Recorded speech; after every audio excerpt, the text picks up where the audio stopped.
to this episode of Spend Less, Travel More.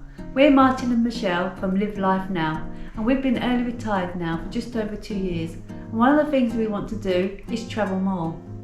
But of course, being retired means that we've got less money. But this really isn't a problem because we can travel frugally and on a budget.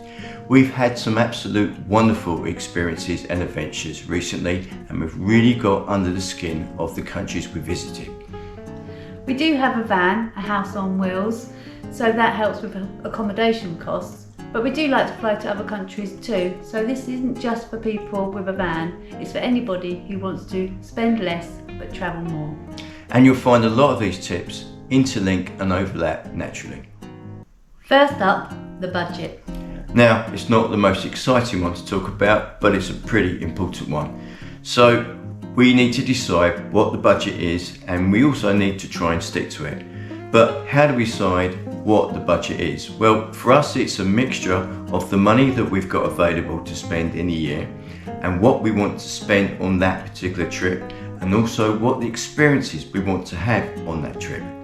We like to break it down between travel costs, accommodation, food and drink and paid activities.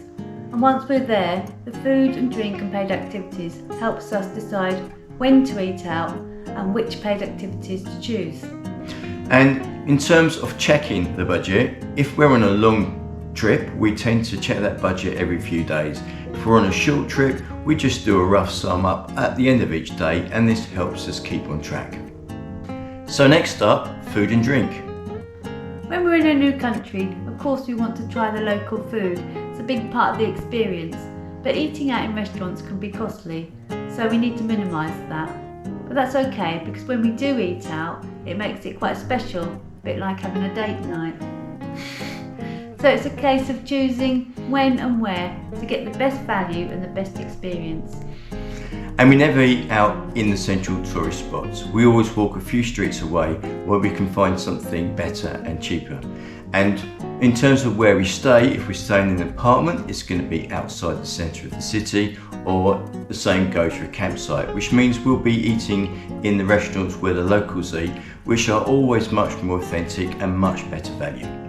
One of the things we really love to do is shop in a foreign market or supermarket. It's another great way of experiencing the country.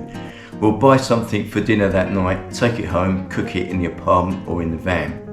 One of our favourite experiences is when we bought swordfish in a Sicilian fish market for dinner that night. There was a lot of pointing and nodding, but it worked out alright. Yeah, they didn't speak English, but it was worth it. For breakfast, we do sometimes treat ourselves to a bakery or a cafe. Martin loves a pain au chocolat. I certainly do.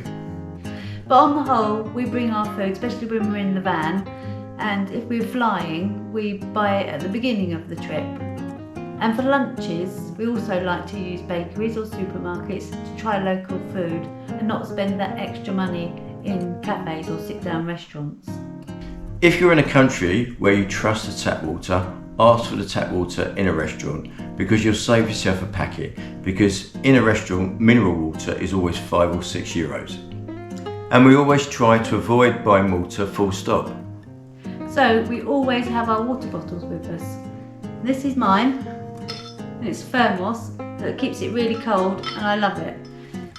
We usually use fountains, or if we've been in a cafe and had a coffee, we might ask them to fill it up, and they're generally happy to. Next, do free stuff.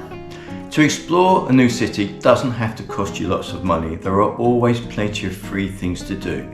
But of course, there are definitely times where paying for an entrance fee is worth it. But we choose these carefully and make sure that they stay in budget. We love to do a self-guided tour. So one of the first things we do is we head to the Tourist Information Office, where you can usually find maps and guides that have a pre-planned route. They're generally free or only a couple of euros, and it's a fantastic way of seeing all the sights in the city. Another thing you can do is visit a church or cathedral. These are normally magnificent buildings with fantastic architecture, and generally they're free to get in. Look out for free times and days in museums. Quite often the first Sunday of the month can be free, or there can be free evenings on certain days. We've done this in Epinay and Madrid. And a prime example is our capital city, London, where there are tons of food places that you can visit. This includes the Victoria and Albert, the Tate Museum, the British Museum, the Sky Garden and the Natural History Museum, and many, many more. And the last thing that you can do is you can Google free stuff to do in the particular place you are, and you'll get loads of results. Up next, getting around. Our favourite modes are public transport, walking and cycling. When we fly to a location, we always use public transport to get us to and from the accommodation. And we also like to use public transport to get around the place, or ideally we'll walk as much as we can, or we will cycle. When we're travelling with our van, we will take our bikes with us, and that allows us to stay outside of the city and cycle in and around the city. We've also used city bikes. We've done this in Miami, Seville and Helsinki.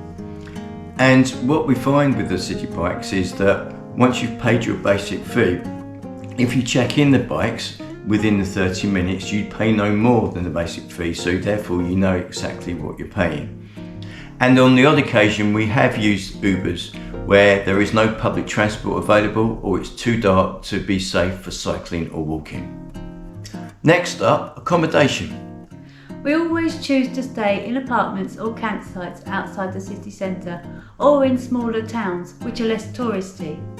And we really love the experience of staying in residential areas, all these small towns, because it feels like we get a more authentic slice of the experience of living there. When travelling in the van, we will mix campsites with free or very low cost parking locations. On a recent 3-week trip, it averaged out less than €15 a night, which is very cost effective. We tend to sandwich the park-up stays in between the campsites for 1 or 2 nights so we can get regular showers and not smell. And lastly, when we're staying in campsites, sometimes they have an extra charge for electrical hookups, so we'll always check first to see if there's any in the showers, because some of us need to dry our hair.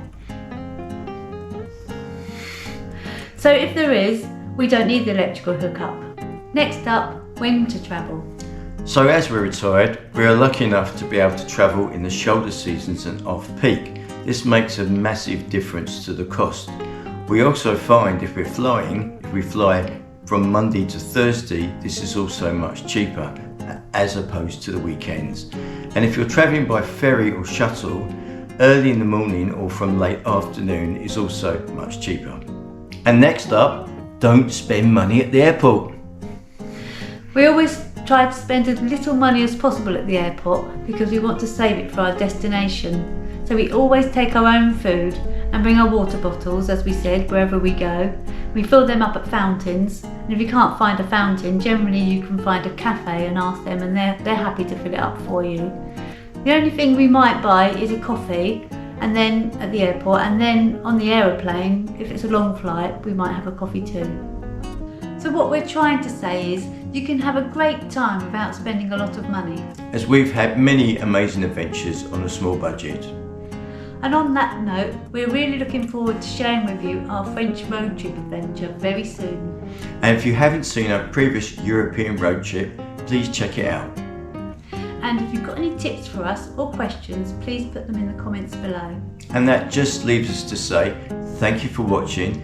I hope that you've enjoyed this video and found it useful. And if you did, please give it a thumbs up and consider subscribing. So we'll see you on our travels. Bye for now. Bye!